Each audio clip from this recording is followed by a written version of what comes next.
L'actualité sur le continent, c'est aussi la Côte d'Ivoire. La capitale vient d'abriter le Conseil de fondation des 40A au titre de l'exercice 2018. La rencontre a enregistré la participation des ministres de l'Éducation du Burkina Faso, du Mali, du Niger ainsi que du représentant de la Guinée. Abdoulaye Maïga nous en parle.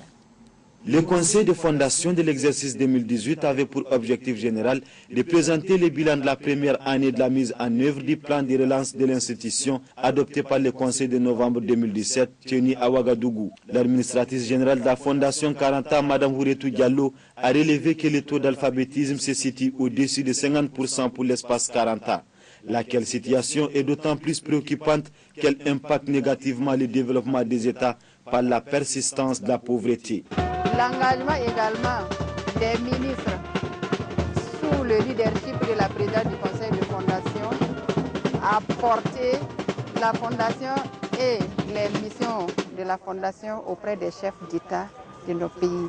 Et donc je pense qu'à partir de ce moment, la fondation pourra effectivement jouer son rôle d'instrument d'intégration sous-régionale en matière DNF et pourra apporter toute sa contribution pour booster l'analphabétisme hors de l'espace 40 ans.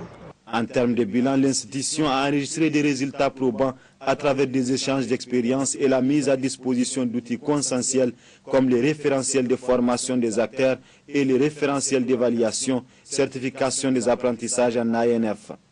Il est revenu à Mme Kandia Kamara, la ministre de l'Éducation nationale, de l'enseignement technique et de la formation professionnelle, d'ouvrir cette 11e session du Conseil des ministres de l'Éducation de l'espace 40A.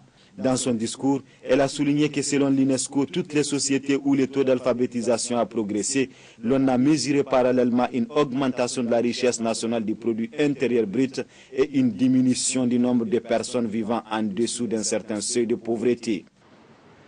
Je ne vous ennuierai pas en rappelant l'importance de l'éducation de base pour la personne humaine. Je me contenterai de relever combien elle est le moyen par excellence pour lutter contre la pauvreté, comme le montrent les études de nos plus brillants experts. Lutter contre la pauvreté, c'est justement assurer la dignité des femmes et des hommes en les préservant des griffes de la précarité et de la marginalité. Les ministres se sont retrouvés pour prendre connaissance du rapport moral de l'administratrice générale ainsi que du rapport et des conclusions des travaux des experts qui se sont tenus préalablement le 28 février et le 1er mars.